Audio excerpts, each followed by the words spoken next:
அப்போ இந்த கரெக்டாக இந்த வயசுலேயோ இல்லை இந்த மாதத்துலேயோ உங்கள் வயிற்றில் வந்து கர்ப்பம் தரிக்கக்கூடிய காலகட்டம் அப்படிங்கிறதெல்லாம் சொல்லி இவங்களுக்கெல்லாம் குழந்தை பாக்கியமே கிடைக்க மாட்டேங்குது. அது மட்டும் இல்லாமல் சில பேர்லாம் ரொம்பவே வந்து மருந்துக்கு எடுத்துக்கிறாங்க, டாக்டர்ஸ்கிட்ட போகிறாங்க, எங்கெங்கேயோ போய் செக் பண்ணுறாங்க, என்னென்னமோ பண்ணுறாங்க, ஆனால் குழந்தை பிறக்க மாட்டேங்குது.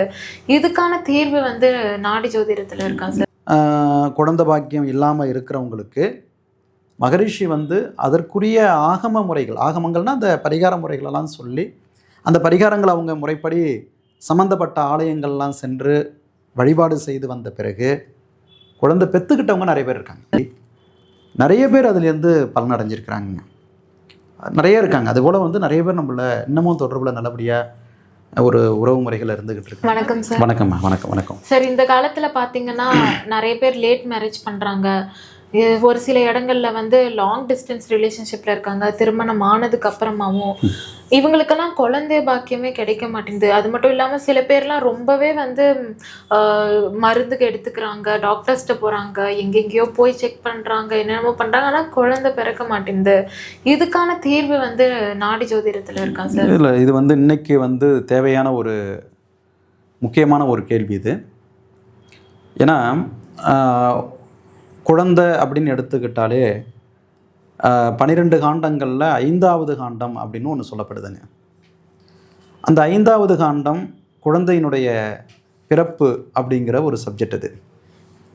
அந்த 5வது காண்டம் பூர்வ ஜென்ம புண்ணியம், அடுத்தது வந்து அவங்களுடைய மூதாதையர்கள், அடுத்தது வந்து பார்த்திங்கன்னா அவங்களுடைய குலதெய்வம். இந்த 3-4 விஷயங்களை வந்து சம்மந்தப்பட்டு வரக்கூடிய விஷயந்தான் வந்து இந்த 5வது காண்டம். இன்றைக்கி அந்த குழந்தை ஒரு தம்பதிகள் வந்து கல்யாணமாகி 15 வருஷம் 20 வருஷம் வாழ்க்கை முறையை வாழ்ந்து குழந்தை இல்லாமல் இருந்து பிறகு அவங்க அதற்கான உள்ள மருத்துவ முறைகளெல்லாம் காலகட்டத்துக்கு நவீனமான மருத்துவ முறைகளெல்லாம் பயன்படுத்தி அதுலேயும் தோல்வி அடைந்து இதுக்கப்புறம் குழந்தை நம்மளுக்கு அந்த பாக்கியமே இல்லை, வருத்தப்பட்டு வாழக்கூடிய காலகட்டத்தில் சில மனிதர்களுடைய தூண்டுகோள், நண்பர்களோ இல்லை உறவுகளோ, வாங்க நாடி ஜோதிடம் போய் பார்க்கலாம், அதில் இதை பற்றி ஒரு தீர்வு கிடைக்கும் அப்படின்னு வந்தவங்க நம்மள்ட்ட நிறைய பேர் இருக்காங்க. அப்படி உள்ளவங்களுக்கு முதல்ல வந்து அந்த 5வது காண்டம், அந்த 5வது பாவகத்துக்குரிய கர்மா என்ன அப்படின்னு அதில் பேசுகிறாங்க. அப்போ போன ஜென்மத்தில் இவன் வந்து இந்த என்ன மாரியான ஒரு கர்மா பண்ணியிருந்தால் இந்த ஜென்மத்தில் அவங்களுக்கு இந்த குழந்தை இல்லாமல் இருக்குது, இந்த பாதிப்பு அடைகிறாங்க அப்படிங்கிற விஷயத்தை அதில் பேசுகிறாங்க.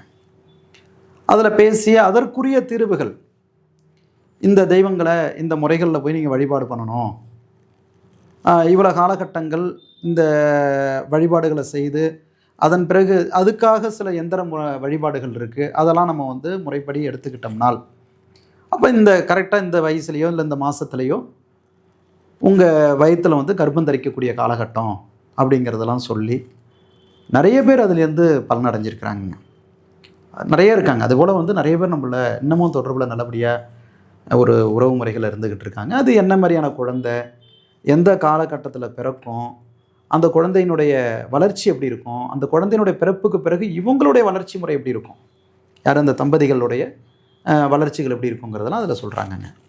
Okay sir. அப்போ அந்த குழந்தை வளரும்போது வந்து அந்த குழந்தையோட ஜாதகத்தின்படி ஆர் நாடி ஜோதிடத்தின்படி வந்து அவங்களோட பேரண்ட்ஸோட வாழ்க்கையும் வந்து பாதிக்கும். கண்டிப்பாக உண்டு பாதிப்பு. ஆனால் ஒரு குழந்தை பிறக்கிறதுனால அந்த தாய் தந்தையாருடைய வளர்ச்சி எப்படி இருக்கும், இல்லை அந்த குழந்தையினுடைய பிறப்புக்கு பிறகு அவங்களுக்கு வந்து வீழ்ச்சிகள் உண்டா, அதாவது கஷ்டங்கள் உண்டா, அதற்கான காரணங்கள் என்ன, அதிலிருந்து அவங்க நிவர்த்தி பெறுவதற்கான வழிமுறையும் அதில் கொடுத்துருக்குறாங்க. இன்னும் ஒன்றுங்க, அடுத்தது இந்த மருத்துவ முறைகள் எடுத்துக்கிறாங்கல்ல, எத்தனை பேருக்கு அந்த மருத்துவங்கள் வந்து பயன் தருது அப்படிங்கிற ஒரு பாயிண்ட் இருக்குது. நிறைய பேருக்கு வந்து டாக்டர் வந்து ஹோப்பே கொடுக்க மாட்டாங்க. அப்படி ஹோப்பு கொடுத்து ஏமாந்தவங்க வந்து பல பேர்கள் இருக்கிறாங்க. ஸோ அப்படி உள்ளவங்க அவங்களுடைய நாடி ஜோதிடத்தில் பொதுகாண்டத்தை பார்த்துட்டு இந்த 5வது காண்டம் புத்திர காண்டங்கிறத பார்த்து அதில் என்ன வழிமுறை சொல்லியிருக்காங்களோ அதன்படி தெய்வ வழிபாடுகளெல்லாம் செய்துக்கிட்டோம்னா எந்த நேரத்தில் அவங்க மருந்து எடுத்தால் அந்த மருந்து கூட அவங்களுக்கு பலன் தருங்கிறத அதில் குறிப்பிடுறாங்க. சார் என்னுடைய அடுத்த கேள்வி என்னன்னா, உங்களுடைய எக்ஸ்பீரியன்ஸ் 25 வருடமா நீங்க வந்து பார்த்துட்டு இருக்க நாடி ஜோதிடத்துல யாராவது ஒரு கிளைண்ட் வந்து உங்ககிட்ட வந்து குழந்தை பாக்கியம் இல்லாம வந்து அவங்களுடைய ஓலைச்சுவடியில இவங்களுக்கு என்ன பரிகாரம் பண்ணாலும் குழந்தை பிறக்காதுன்னு எழுதியிருக்கா சார்? இல்லைங்க, அது மாதிரி சொல்லப்படலைங்க.